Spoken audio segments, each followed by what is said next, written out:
Ang Baguio ay isang first-class, highly urbanized na lungsod sa Hilagang Luzon sa Pilipinas at ang punong lungsod ng Cordillera Administrative Region. Napapalibutan ito ng probinsya ng Benguet. Itinatag ang Baguio ng mga Amerikano noong 1900s bilang isang bakasyonan sa panahon ng tag-araw sa isang nayon ng mga ibalay na dating tinatawag na Kapagway.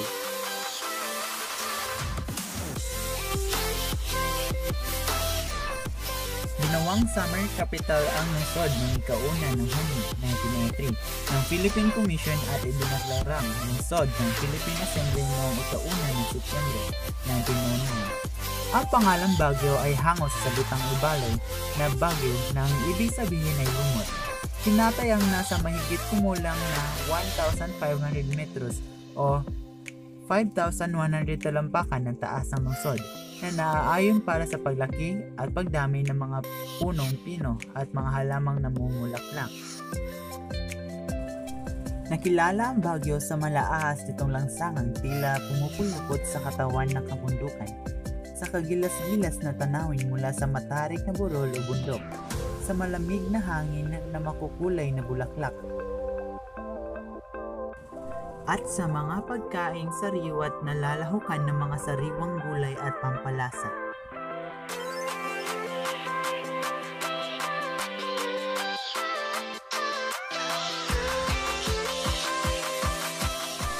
Nagtatagpo sa Baguio ang sari-saring kulturang tao, moda at pananaw na pawang lalong nagpapasigla sa turismo.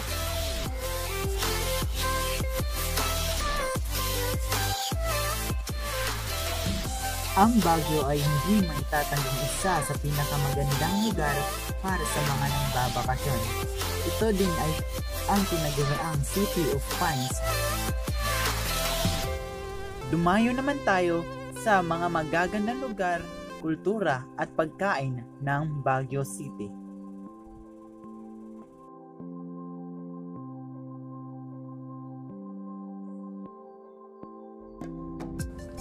Silipin naman natin ang magagandang tahanan sa The Valley of Colors.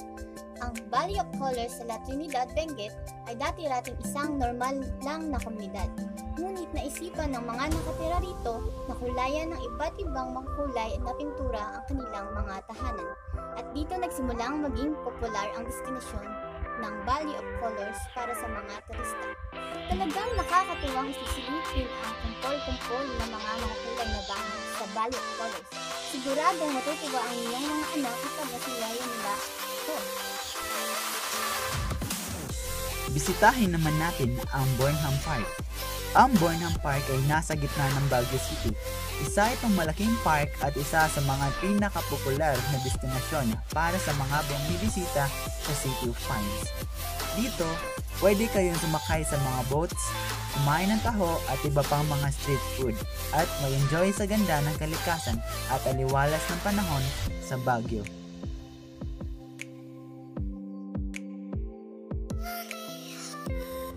Pumunta naman tayo sa La Trinidad Strawberry Fields. Ang isa sa mga pinakapaboritong gawain ng mga bumibisita sa Baguio ay dumaan sa La Trinidad Strawberry Fields. Bagamat hindi ito mismo nahahanap sa Baguio, madali naman itong puntahan dahil madalas itong dinarayo ng mga turista. Dito ay maaaring pumitas ng sariwang mga strawberries ang iyong anak at pihadong mag-i-enjoy ang buong pamilya habang naglalakad at naghahanap ng masasarap at matatamis na strawberries. Bukod dito, napakamura pa ng presyo ng strawberries dito, kaya't magandang sadyain dito upang mag-enjoy ang buong pamilya.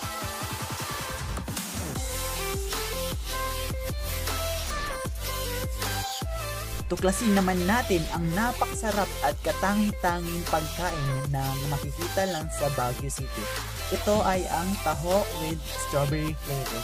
Hindi lang ito ang taho na makikita mo sa tabi-tabi lang dahil napaka-espesyal at strawberry flavor ito na magugustuhan ng mga bata at bumibisita sa Baguio. Lasapin naman natin ang tradisyonal na pagkain ng Baguio City na tinatawag na kiniing. Ang kiniing ay pinausukan na karne para ma-preserve ito at magamit pa sa mga ibang araw.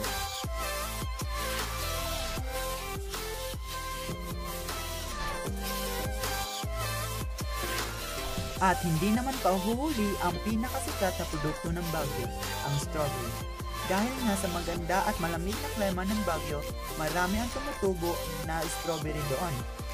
At ginagamit din ito sa mga iba't ibang produkto ng Baguio. Tuklasin naman natin ang kultura at tradisyon ng Baguio City. Ang pista ng Panagbenga o pista ng mga bulaklak ng Baguio ay ang taunang kapistahan sa lungsod ng Baguio na idinaraos sa buong buwan ng Pebrero. Pinagmamalaki dito ang kasaganahan ng mga bulaklak sa Baguio, gayon din ang mayamang kultura nila kung kaya't ito ay dinarayo taon-taon ng mga turista. Ang salitang Panagbenga ay may kahulugang panahon ng pagyabong, panahon ng pamumulaklak. Tatak nito ang magarbong kaayusan ng bulaklak, sayawan sa kalye, flower exhibit, paglilibot sa hardin, paligsahan sa pag-ayos ng bulaklak, maniningning na pagsabog ng mga paputok, at iba pang masasayang event. Kailami ng mga magagandang lugar sa Pilipinas at isa dito ang Baguio City. Kaya huwag na kayong magpapahuli at pumunta na sa City of Pines, Baguio City. Farewell, Baguio City! See you until we meet again! Bye!